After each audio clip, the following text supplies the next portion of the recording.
This is the AK74. The 74 is a go-to for many contractors for short to mid-range conflicts, and it's easy to see why. Unlike its predecessor, the AKM, the 74 has a Picatinny rail system, giving it access to the attachment options you all know and love. Coming in at 5 points, the hollow sight is a fan favorite. I recommend sticking with a dot reticle set to lime green. This will give you the most accuracy and help you stay on target when you're taking fire.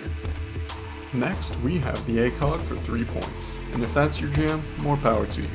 I recommend saving this option for long-range engagements, as it can be difficult to use in close quarters. When it comes to long distances, the 74 is a perfectly capable platform, but keep in mind that you may find yourself outclassed by some of the other options available. Now let's talk suppressors. A big shout out goes to Redditor The Rocket Hornet for their extensive testing on this subject. You can see in this footage that the reticle reset is considerably quicker without a suppressor. This will be most noticeable when using weapons in semi-overgrader distances. There are some benefits to using a suppressor, however, like a slightly tighter shot group and lessened report. These benefits can be marginal, but this also really varies on how you play, especially if you like to keep a low profile while pushing on enemy flanks.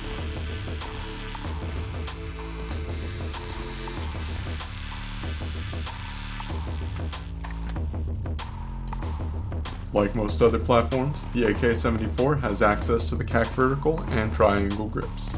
In my testing, I found that I prefer the CAC grip over the triangle grip. This is because I typically use the 74 for close quarters work, which involves a lot of reflex fire, which is where, in my opinion, the CAC grip really shines. Keep in mind that this is an arbitrary opinion, however, and may differ for you depending on how you prefer to play. That being said, the triangle grip may be better suited for more experienced players who can benefit more from the increased accuracy that it offers.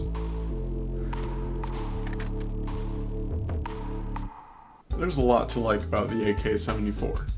When compared to its predecessor, the AKM, the 74 has minimal recoil, ensuring that more of your rounds get on target. And the slap mag mechanic makes reloads a breeze, which can be really important in the middle of firefights. And like its predecessor, the 74 is a really aggressive weapon that just loves to chuck lead down range. Who needs to aim when you can spray and pray? The only real downside that I've found in the 74 is that its reported stats mark it as being less accurate with less damage output than its cheaper predecessor, the AKM. However, this has really been a non-issue for me, considering that the easier to manage recoil on the 74 easily makes up for it. Like the AKM before it, the 74 is extremely easy to pick up and start shredding with. After making this video, I find myself going back to it time and time again. This weapon is incredibly fun to use and is perfect for players who prefer a run and gun playstyle. This is why I've decided to give the AK74 an A+. And now, this is the part where I leave you with some gameplay of the AK74 in action. If you enjoyed this video, please consider subscribing. Next week, I'm going to be covering the QBZ, so stay tuned and stay frosty.